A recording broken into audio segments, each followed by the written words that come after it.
Olá, sejam bem-vindos. Somos do canal Viagem Espacial. Aqui falamos tudo sobre astronomia. Todos os dias compartilhamos vídeos relacionados ao universo. Se vocês gostam do tipo de conteúdo, se inscreva no canal e ative o sininho de notificações para receberem novos vídeos. Muito obrigado a todos. Sobre a nossa série O Planeta Terra, vamos continuar falando sobre a atmosfera e no vídeo de hoje também iremos falar sobre o campo magnético e sua rotação. Não existe uma fronteira definida entre a atmosfera e o espaço, porém, a linha de Kármán, uma região 100 km acima da superfície terrestre, é utilizada como uma definição funcional de fronteira entre a atmosfera e o espaço. A energia térmica faz com que algumas moléculas na orla exterior da atmosfera terrestre tenham a sua velocidade aumentar ao ponto de poderem escapar à gravidade terrestre. Isto resulta na perda gradual e constante da atmosfera para o espaço. O hidrogênio não fixado, devido à sua baixa massa molecular, pode atingir a velocidade de escape mais facilmente, por isso a taxa de perda de hidrogênio é maior do que a de outros gases. A perda de hidrogênio para o espaço contribui para que a Terra tenha passado de um estado inicialmente redutor para o seu estado oxidante atual. A fotossíntese forneceu uma fonte de oxigênio livre, mas acredita-se que a perda de agentes redutores como o hidrogênio foi um fator necessário para a acumulação em grande escala de oxigênio na atmosfera terrestre. Assim sendo, o escape de hidrogênio pode ter influenciado a natureza da vida que se desenvolveu no planeta. Na atual atmosfera rica em oxigênio, a maior parte do hidrogênio livre é convertida em água antes de ter a oportunidade de escapar. Ao invés disso, a principal causa da perda de hidrogênio na atmosfera é a decomposição do metano na alta atmosfera. O campo magnético terrestre possui aproximadamente o formato de um dipolo magnético, com os polos presentemente localizados próximos aos polos geográficos do planeta. No equador do campo magnético, a força do campo magnético à superfície do planeta é 3,05 multiplicação 10⁵T, com momento de dipolo magnético global de 7,91 multiplicação 1015 tm sobrescrito 3. De acordo com a teoria do dínamo, o campo magnético terrestre é gerado no interior do núcleo exterior em fusão, onde o calor gera deslocamentos convectivos de materiais condutores, gerando correntes elétricas. Estas, por seu lado, produzem o campo magnético terrestre. Os deslocamentos convectivos no núcleo externo são caóticos, os polos magnéticos migram e o seu alinhamento muda periodicamente. Tal resulta em inversões geomagnéticas em intervalos irregulares, em média a cada 1 milhão de anos. A inversão mais recente ocorreu há aproximadamente 700 mil anos. O campo magnético forma a magnetosfera terrestre, que desvia as partículas do vento solar. A orla de sotavento do choque em arco está localizada a cerca de 13 raios terrestres. A colisão do campo magnético com o vento solar forma os cinturões de Van Allen, um par de regiões de partículas carregadas concêntricas em forma de touro. Quando o plasma do vento solar entra na atmosfera terrestre nos polos magnéticos, é criada uma aurora polar. O período de rotação da Terra relativamente ao Sol, um dia solar, é de 86.400 segundos de tempo solar, 86.400,0025 segundos SI.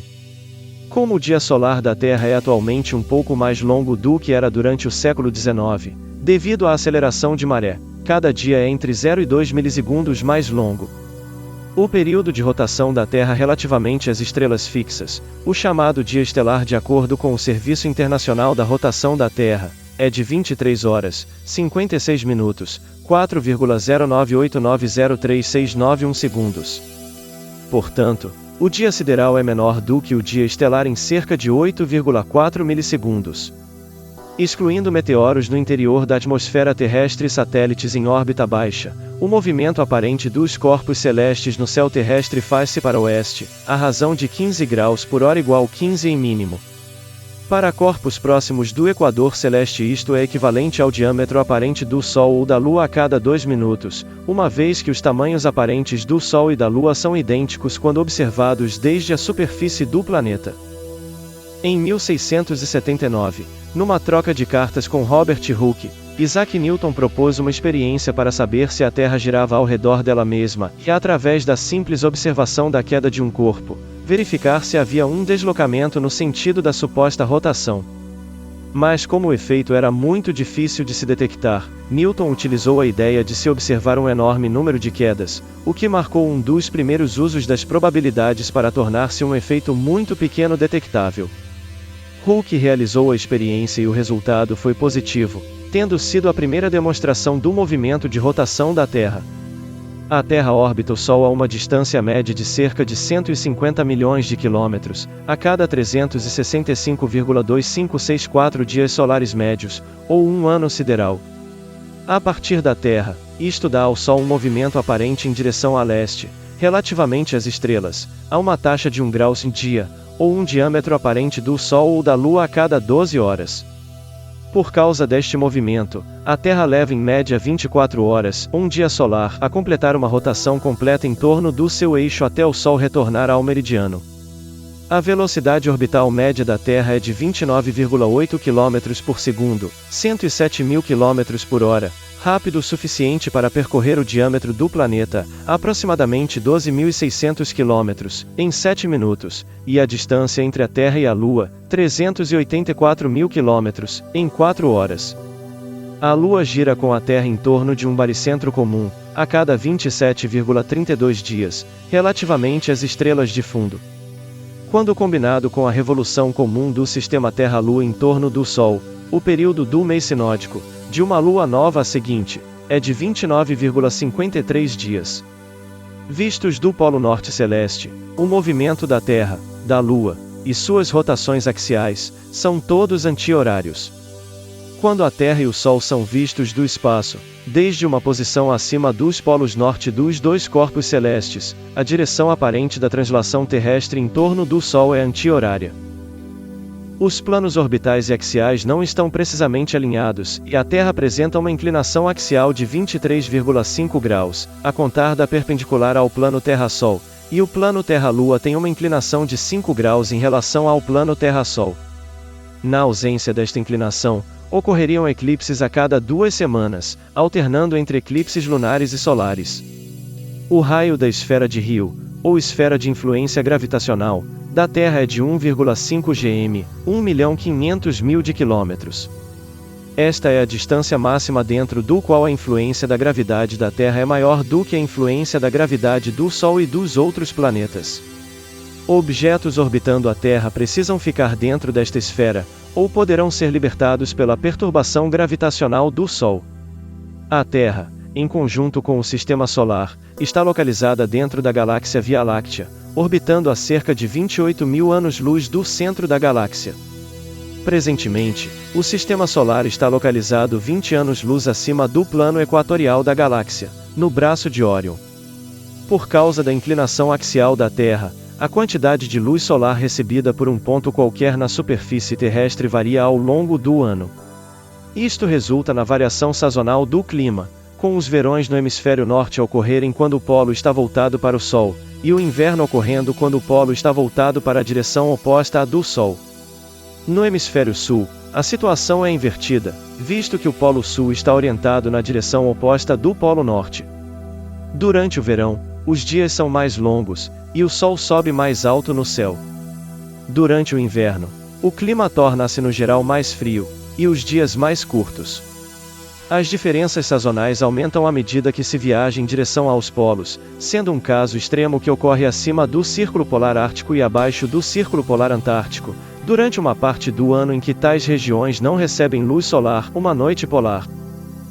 Por convenção astronômica, as 4 estações do ano são determinadas pelos solstícios, os pontos de maior inclinação axial na órbita terrestre, e os equinócios, quando a direção da inclinação axial e a direção ao Sol são perpendiculares. O solstício de inverno ocorre em 21 de dezembro, o solstício de verão em 21 de junho, o equinócio de primavera em 20 de março, e o equinócio de outono em 23 de setembro. O ângulo da inclinação axial da Terra é relativamente estável durante longos períodos de tempo. Porém, esta inclinação sofre nutação, um movimento ligeiro e irregular, com um período principal de 18,6 anos. A orientação do ângulo também muda com o tempo, completando uma precessão circular a cada 25.800 anos. Esta precessão é a causa da diferença entre um ano sideral e um ano tropical. Ambos os movimentos são causados pela atração gravitacional variável do Sol e da Terra sobre a saliência equatorial do planeta. Na perspectiva da Terra, os polos terrestres também migram alguns metros por ano ao longo da superfície do planeta. Este movimento polar possui vários componentes cíclicos, que são chamados coletivamente movimento quase periódico. Além do componente anual deste movimento, existe um ciclo de 14 meses, chamado de bamboleio de Chandler. A velocidade de rotação da Terra também varia, em um fenômeno chamado de variação da duração do dia. Em tempos modernos, o periélio da Terra ocorre em 3 de janeiro, e o afélio em torno de 4 de julho. Porém, estas datas variam ao longo do tempo, devido à precessão e outros fatores orbitais que seguem padrões cíclicos conhecidos como ciclos de Milankovitch. A distância variável entre a Terra e o Sol resulta em um aumento de 6,9% na energia solar que alcança a Terra no periélio, relativamente ao afélio. Visto que o hemisfério sul da Terra está inclinado em direção ao Sol aproximadamente no mesmo período do periélio, a quantidade de energia solar recebida pelo hemisfério sul é ligeiramente maior do que a recebida pelo hemisfério norte, ao longo de um ano. Porém, este efeito é muito menos significativo do que a variação total da energia devido à inclinação axial, e a maior parte deste excesso é absorvida pela maior proporção de água existente no hemisfério sul. A Lua é um satélite natural, relativamente grande e similar a um planeta telúrico com diâmetro cerca de 1/4 daquele da Terra. É o maior satélite do Sistema Solar, relativamente ao tamanho de seu planeta, embora Caronte possua um maior tamanho relativo, em comparação ao planeta anão que orbita, Plutão. Os satélites naturais orbitando outros planetas são chamados de aluas, em referência à Lua da Terra. A atração gravitacional entre a Terra e a Lua causa as marés na Terra. Este mesmo efeito na Lua conduziu ao seu chamado acoplamento de maré. Os períodos de rotação e de translação da Lua à volta da Terra são iguais. Como resultado, apresenta-se sempre com o mesmo lado quando vista da Terra. À medida que a Lua orbita a Terra, diferentes partes da Lua são iluminadas pelo Sol, criando as fases lunares. A parte escura da Lua é separada da parte visível pelo terminador. Devido à interação das suas marés, a Lua afasta-se da Terra à razão de 38 mm por ano. Ao longo de milhões de anos, estas pequenas modificações, e o aumento da duração de um dia terrestre em cerca de 23 microsegundos por ano, resultam em alterações significativas. Durante o período devoniano, por exemplo, há cerca de 410 milhões de anos, um ano terrestre tinha 400 dias, com cada dia a durar ligeiramente menos que 22 horas. A Lua pode ter afetado dramaticamente o desenvolvimento da vida ao moderar o clima do planeta. Evidências paleontológicas e simulações de computador mostram que a inclinação axial do planeta é estabilizada pelas interações de maré com a Lua. Alguns teóricos acreditam que sem esta estabilização contra os torqueis exercidos pelo Sol e planetas sobre a saliência equatorial da Terra, consequência do seu achatamento nos polos, o eixo de rotação desta última poderia ser caoticamente instável, com mudanças caóticas ao longo de milhões de anos, como aparenta ser o caso de Marte. A Lua está localizada a uma distância da Terra a qual permite que, quando vista desta última, tenha um diâmetro aparente aproximadamente igual ao do Sol. O diâmetro angular destes dois corpos é bastante similar, pois apesar de possuir um diâmetro real cerca de 400 vezes maior do que a Lua, o Sol também está situado a uma distância 400 vezes maior que aquela entre a Terra e a Lua. A teoria mais aceita sobre a origem da Lua, a hipótese do grande impacto, argumenta que a Lua se formou após a colisão entre a Terra e um protoplaneta com o tamanho de Marte chamado Theia. Esta hipótese explica, entre outras coisas, a menor abundância relativa de ferro e elementos voláteis na Lua, e o fato de a sua composição ser bastante similar à da crosta terrestre. A Terra possui ao menos 5 quasi-satélites, incluindo 3.753 Cruitune 2002 a 29. Em 27 de junho de 2011, astrônomos reportaram um asteroide troiano acompanhando a Terra, compartilhando a órbita da Terra ao redor do Sol, estando no ponto triangular de Lagrange L4. Até 2011, Existiam 931 satélites artificiais fabricados pelo homem em operação orbitando a Terra. Tratando-se de satélites inoperantes e destroços de naves espaciais, estima-se haver mais de 300 mil peças em órbita constituindo o lixo espacial. O maior satélite artificial da Terra é a Estação Espacial Internacional. Em junho, 2 astronautas americanos deixaram a Terra para passar 8 dias na Estação Espacial Internacional, ISS. Mas o retorno de Suni Williams e Buzz Vilmore teve de ser adiado para 2025 pela NASA, por receio de que a nave espacial Boeing Starliner não fosse segura para o voo de volta. Agora, eles dividem um espaço do tamanho de uma casa de 6 quartos com outras 9 pessoas. Em conversa com a BBC News, 3 ex-astronautas revelam os segredos para sobreviver em órbita. Cada minuto do dia dos astronautas é planejado pelo controle da missão na Terra. Eles acordam cedo. Por volta das 6 horas e 30 minutos GMT, 3 horas e 30 minutos horário de Brasília, os astronautas deixam os quartos, do tamanho de uma cabine telefônica, que ficam no módulo da ISS chamado Harmony. Os compartimentos têm laptops para que a tripulação possa manter contato com a família e um espaço para pertences pessoais, como fotografias ou livros. Os astronautas talvez usem então o banheiro, um pequeno compartimento com um sistema de sucção. Normalmente, o suor e a urina são reciclados e viram água potável, mas devido a uma falha na ISS, a urina tem de ser armazenada. Os astronautas começam então a trabalhar. Manutenção ou experimentos científicos ocupam a maior parte do tempo na ISS, que tem aproximadamente o comprimento do Palácio de Buckingham ou de um campo de futebol americano. Um planeta habitável é aquele que pode sustentar vida, mesmo que esta não se tenha originado nesse planeta. A Terra fornece as condições atualmente entendidas como necessárias, que são água no estado líquido, um ambiente onde moléculas orgânicas complexas se podem formar, e energia suficiente para sustentar o metabolismo. A distância entre a Terra e o Sol, bem como sua excentricidade orbital, taxa de rotação, inclinação axial, história geológica, sua atmosfera e seu campo magnético protetor, todos contribuem para produzir e manter as condições que se creem necessárias ao aparecimento e manutenção da vida no planeta. A Terra é o único local onde se sabe existir vida. O conjunto das formas de vida do planeta é por vezes designado a biosfera. A biosfera provavelmente começou a evoluir há 3,5 bilhões de anos. Divide-se em biomas, habitados por fauna e flora similares nos seus traços gerais. Nas áreas continentais os biomas são separados primariamente pela latitude, altitude e umidade. Os biomas localizados no interior dos círculos polares Ártico ou Antártico, a grande altitude e em regiões extremamente áridas, são pobres em plantas e animais. A biodiversidade é maior nas terras baixas e úmidas da região equatorial.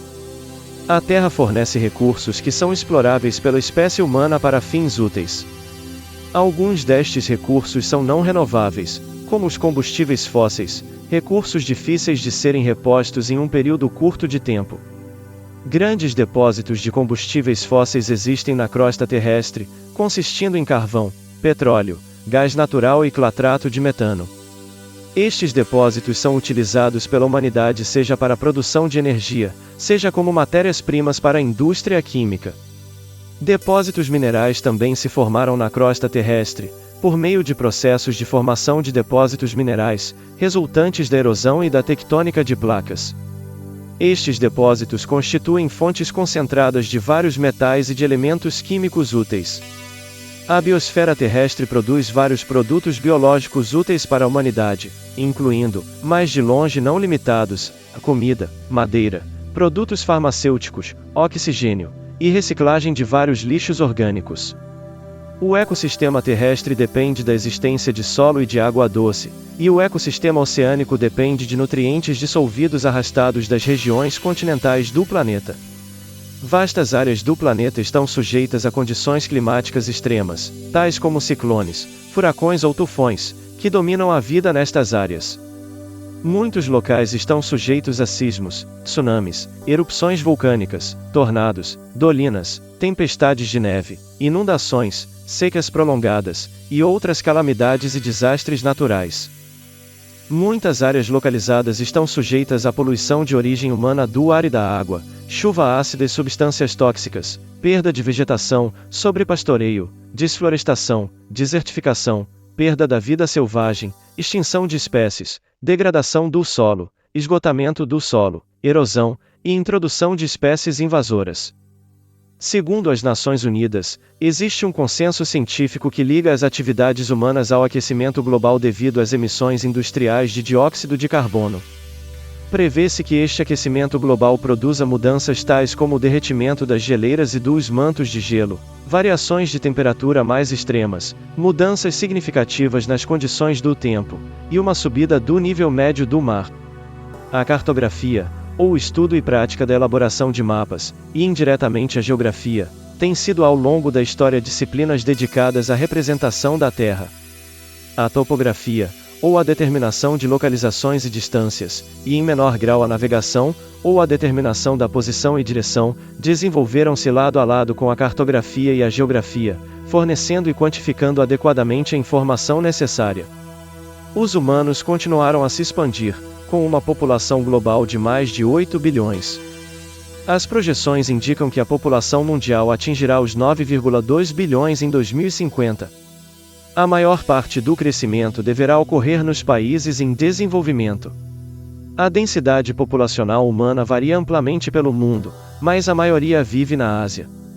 Crê-se que em 2020, 60% da população vive em áreas urbanas. Estima-se que apenas 1/8 da superfície da Terra seja adequada para os humanos habitarem, 3/4 estão cobertos por oceanos, e metade da área de terra ou é deserto, 14%, alta montanha, 27% ou outro terreno menos adequado. O assentamento humano situado mais a norte é Alert, na ilha de Ellesmere em Nunavut, Canadá. Se vocês gostaram do vídeo, peço que compartilhem com mais pessoas para que elas possam conhecer o nosso canal. O nosso muito obrigado e até o próximo vídeo.